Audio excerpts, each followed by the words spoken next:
Tonight on the Evening Journal, Trump's inauguration, Trump's revision of Executive Order 13769, Trump's order on sanctuary cities, and the Me Too gaining momentum.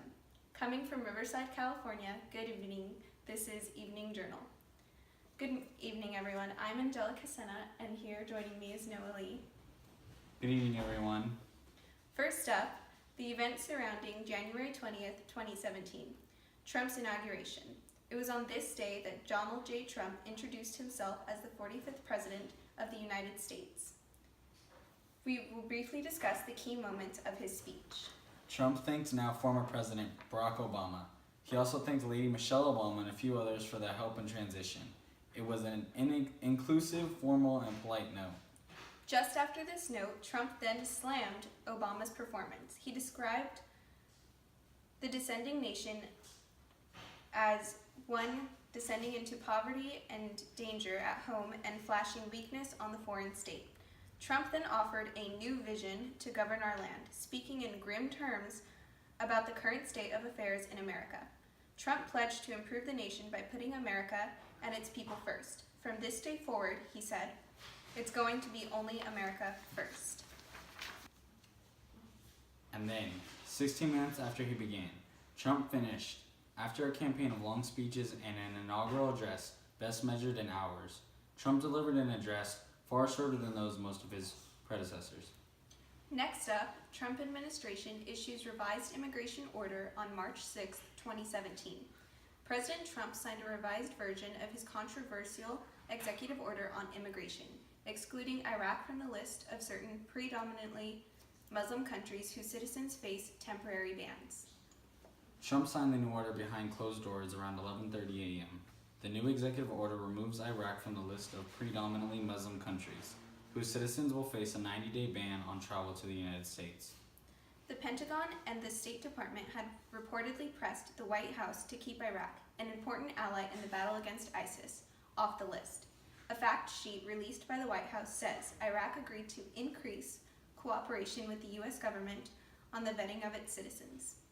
Another news story involving Trump is the news of a federal judge in California overturning Trump's order on sanctuary cities on April 24th of 2017. The judge issued a permanent injunction in the suit brought by the city and county of San Francisco and Santa Clara County, which said the order was unconstitutional. The counties have demonstrated that the executive order that has caused and will cause them constitutional injuries by violating the separation of powers doctrine and depriving them of their 10th and 5th Amendment rights. U.S. District Judge William Orrick for the Northern District of California wrote in his order. Also joining me tonight on the Evening Journal, here with me I have Rosa Santos-Slate. Now Rosa, what are your views on the judge refusing to take part in Trump's supposedly unconstitutional executive order? Hi, good evening. The reason why I agree with the judge's refusal to take part in Trump's executive order on sanctuary cities is primarily because he's violating the 10th Amendment, which is why the judge definitely opposed it. The separation of federal and state powers is part of our Constitution, and we must make sure we uphold that. Secondly, of course, and probably just as important, is the fact that cities have a right to say we're a sanctuary city and help people. I mean, at the end of the day, it's about helping those that can't help themselves.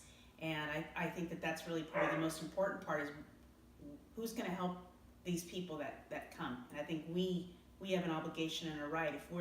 If we are accepting immigrants to come in, they're coming in and we're using them or to provide services to us, but yet don't want to provide them sanctuary. Personally, I think that's something that we should be helping them with. Thank you so much, Rosa. You're welcome. We're going to wrap up this evening with an event that has built up quite a bit of momentum, the Me Too movement. Nearly 10 years ago, Tarana Burke started her campaign, Me Too, to help women, young and old, cope with sexual harassment and sexual assault. In light of the Weinstein allegations, movement has gained a new momentum when actress Alyssa Milano urged followers to tweet #MeToo on October 14th of 2017.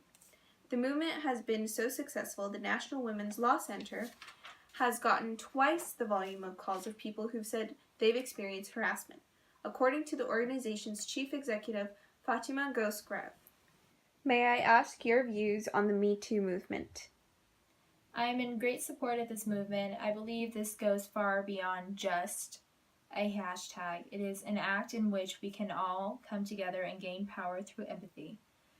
This shows how big of an issue sexual harassment is and lets those who have experienced it know that they are not alone. Thanks for tuning in tonight, and tune in tomorrow night on the Evening Journal for more.